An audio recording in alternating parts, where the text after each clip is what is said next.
And welcome to our English news coming to you from Canal, Algérie. First, the top stories of the news. On the third day of his visit to the Republic of Korea, Army General Sejong Minister Delegate to the National Defense Minister, PNA Chief of Staff tours several pavilions of the ADEX 2025 exhibition. From Geneva, Algeria reiterates its commitment to back development in Africa, and the Algeria Investment Promotion Agency is unanimously elected to represent the MENA region. The scorched earth policy goes on with the Moroccan regime wreaking terror in the occupied territories of Western Sahara. And France is losing its investors' trust as the national economy is on the verge of collapse with political gridlock and a shaky financial system. Welcome back to our news, and thanks for joining us first in our news. Within the framework of his official visit to the Republic of Korea, Minister Delegate to the Minister of National Defense, PNA Chief of Staff, Army General Sejong, accompanied by his delegation, visited several stands of the exhibition ADEX 2025, where they inquire about the advanced technologies, defense systems and industrial innovations. More insight with Melissa Kabash. The visit kicked off by the stand of the Korean company LIG, where Army General and his accompanying delegation followed a presentation on the latest innovations of the company and the solutions suggested in the field of aerial defense systems and advanced technologies.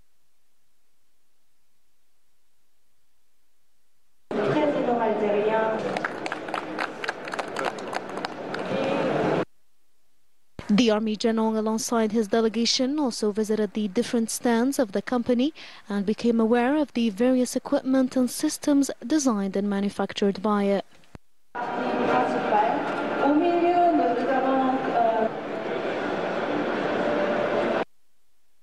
The heads of the LIG company expressed their will to reinforce cooperation with Algeria to promote the exchange of expertise in the fields of common interest and mutual interest of both friendly countries.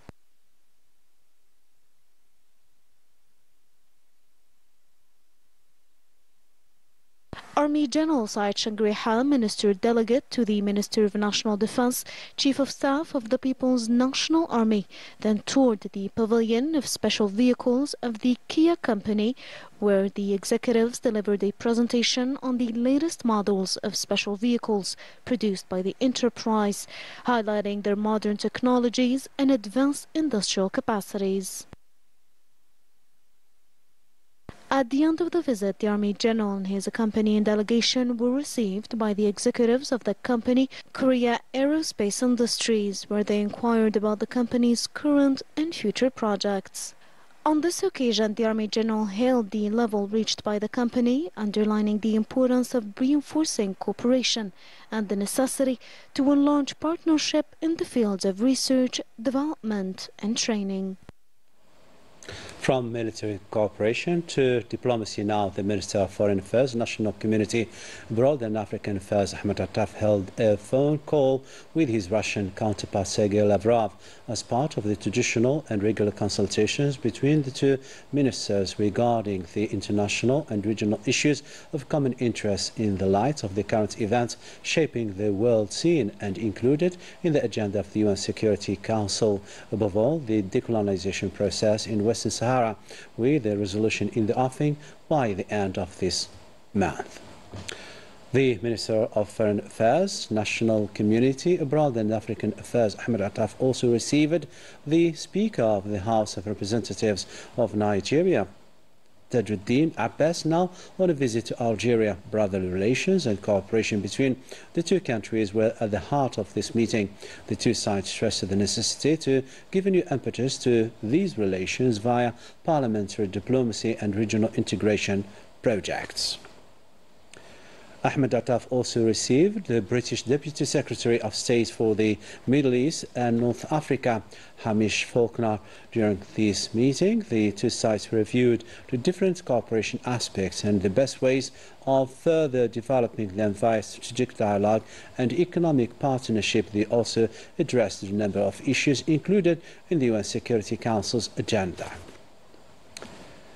The Interior and Transport Minister Said Ayud received a delegation representing the Asian Investment and Infrastructure Bank, headed by its president, Jin Likun. The meeting, attended by senior officials of the ministry, was an opportunity to review ways and means of upgrading cooperation in different strategic fields, notably the basic transport infrastructure and the national system, so as to develop it.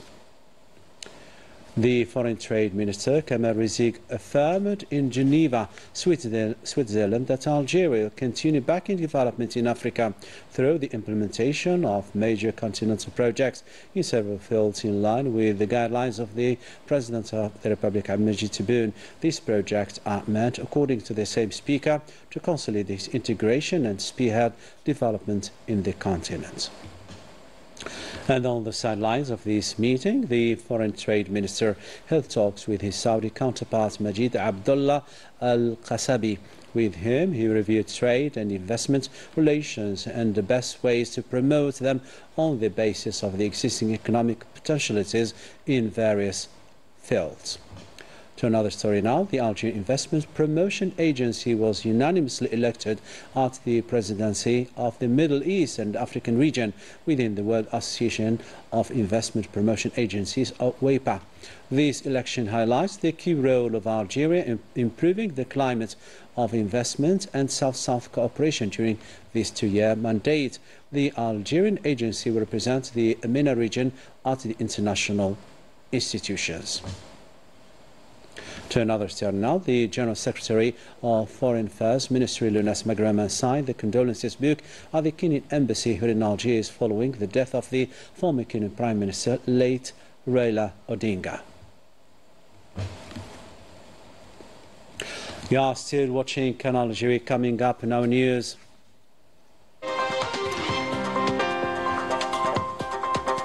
Wergla, an important stopover for migratory birds and a breathtaking scenery for citizens and even specialists, deeming this phenomenon as a key element for the natural balance. Welcome back to our news, to international news now. Amid Gaza's collapsing health system, kidney patients face a slow death, stranded without medicine, dialysis, or a way for treatment abroad. Coverage by Salam Al-Awadi, taken up by Melissa Lila Balaman. Palestinian kidney patients are facing an escalating existential threat as Gaza's healthcare system collapses. Severe medicine shortages, a lack of basic supplies, and the breakdown of most dialysis machines have created a humanitarian catastrophe, leaving hundreds at risk of a slow death. Dialysis isn't enough anymore. Normally, patients need 4-hour sessions 3 times a week, about 12 hours total. Now we're down to 2 sessions of just 2.5 hours. It's worsening everything. Trapped in dire conditions amid global silence, patients are dying at alarming rates. Over the past 2 years of genocide, 416 of 1,300 patients have died after dialysis sessions stopped completely due to supply shortages and the collapse of medical infrastructure. The numbers keep rising. We're weak, undernourished, and calcium deficient. Even reaching the hospital has become exhausting. Forced displacement has deepened the crisis, pushing patients far from the few facilities still operating at minimal capacity. Access to care is harder than ever, amplifying their pain and fear. Cases have tripled since before the genocide. We're treating patients from across Gaza, even children. After Iran City Hospital was targeted, we're also seeing new cases of acute kidney failure. Even after the truce, patients remain trapped. The occupier continues to block vital medical equipment and deny them travel abroad for treatment. From the Middle East to the North African region in the occupied territories of Western Sahara, the situation keeps worsening. Sahara families face growing hardships under policies that threaten their identity and livelihood. Bismafa reports. In the occupied territories of Western Sahara, the humanitarian and political situation continues to deteriorate. Sahrawi civilians are facing what observers describe as a scorched earth policy, a calculated attempt to reshape the region's demographic and social makeup. Across the territory, there have been targeted demolitions of homes, seizures of agricultural land, and widespread destruction of livelihoods. Entire families have been displaced, livelihoods are being erased. These are not isolated incidents. They form part of a coordinated policy aimed at forcing Sahrawi off their land. In cities like La'yun, Smara and Dakhla, families are living in extreme poverty. They've been stripped of housing, employment and basic security. They are subjected to a system that human rights advocates describe as one institutional marginalization. According to international law or numerous UN resolutions, these actions amount to grave violations. But on the ground, the situation only grows worse. What's unfolding is a clear attempt to erase Sahrawi identity, to push an organized colonization effort that favors new settlers, while systematically silencing the local population. Despite this, the Sahrawi people continue to resist peacefully.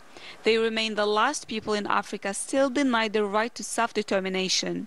And yet, they stand firm, they continue to demand justice, even as they face a war of land grabs and repression. Meanwhile, the international community remains largely silent, caught between diplomatic caution and political indifference. The world watches but does not act. To the other shore of the Mediterranean basin, France's debt is soaring and investor confidence is slipping. Political gridlock and shaky finances are now threatening the country's economic credibility. Melissa Lila Balaman once again. France no longer reassures investors. A widening structural deficit, repeated use of Article 49, Paragraph 3 to ram through budgets, and a fractured parliament paint the picture of a government adrift. The figures tell the story. The deficit stands near 5.5% of GDP, and debt has blown past 110%, among the highest in the Eurozone. Vous avez participé pendant 8 ans au saccage de notre économie. You've spent 8 years wrecking the economy. Businesses are closing at record rates, wages and investment are falling, and our industrial and food sovereignty are in peril. French households can barely make ends meet. You've devastated the country's economy, and experts warn this budget will leave France with the weakest performance in Europe. Les instituts économiques le prédisent, ce budget nous fera terminer l'année avec les pires résultats économiques des puissances européennes. Since 2017, a wave of tax cuts on corporations, production, and primary homes has been rolled out without solid funding. The result, a deficit that's now built into the system. Markets have drawn their conclusion. France is living beyond its means. It is not just an economic problem, it is a crisis of confidence in the country's ability to put its finances back in order. Et donc vous accumulez comme ça des mesures. You've piled up permanent measures without funding them. Now, post-crisis, you realize the gap. Too late. The government thought growth would cover the cost. It didn't. The bill is here and it's steep. Unless a major political crisis erupts, no one knows how this ends. Et là, en fait, on est en train de vous amener un peu l'addition. Elle est salée et, sauf avec une crise politique qui est majeure, on ne sait pas exactement comment tout ça va se finir. Eroding trust, persistent red ink, weakened institutions. France is facing multiple crises at once. The country's future looks increasingly uncertain, and experts are urging bold, credible reforms to calm public anger and steady the course. Back to Algeria, sports now. In a rescheduled game, GS Kabylie jumped to the 7th slot of the National Football Championship after defeating US Khenchla with 1-0. Let's follow together the sole goal of the game held at Hussein Ahmed Stadium in Tizi Ouzou province. أحد اللاعبين المتفوقين في المكان المثالي يعود مباشرة لسوياد سوياد الخطأ من سوياد الخطأ من سوياد أرتور بعد أرتور هدف المباراة الأول لمصلحة شبيبة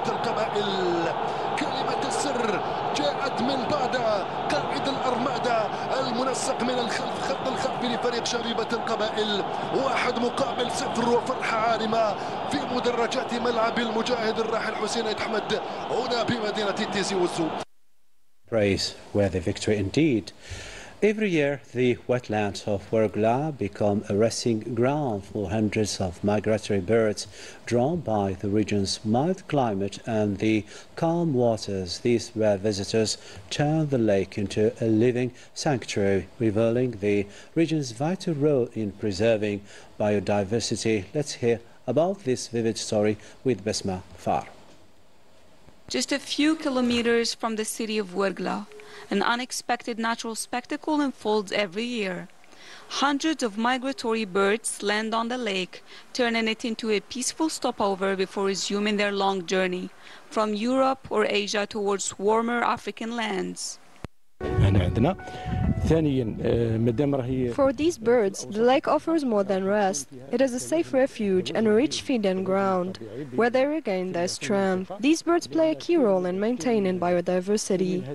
Their presence helps keep the natural balance, and this site remains a precious source of food for many species. I discovered for the first time the presence of migratory birds in Wergla. Some of them even come from Asia, which I didn't know before. I would like to thank our institute for organizing this trip and the forest conservation officers for raising our awareness about the importance of protecting them. The Shat Omranab wetland has become an important sanctuary for both migratory and wintering water birds. It is also a place of learning, often chosen for educational trips organized for forestry trainees to observe and understand this rare ecosystem. Not the end of it. Keep tuning to our channel and programs. Take care. Tomorrow another day. Other news. Take care. Bye-bye for now.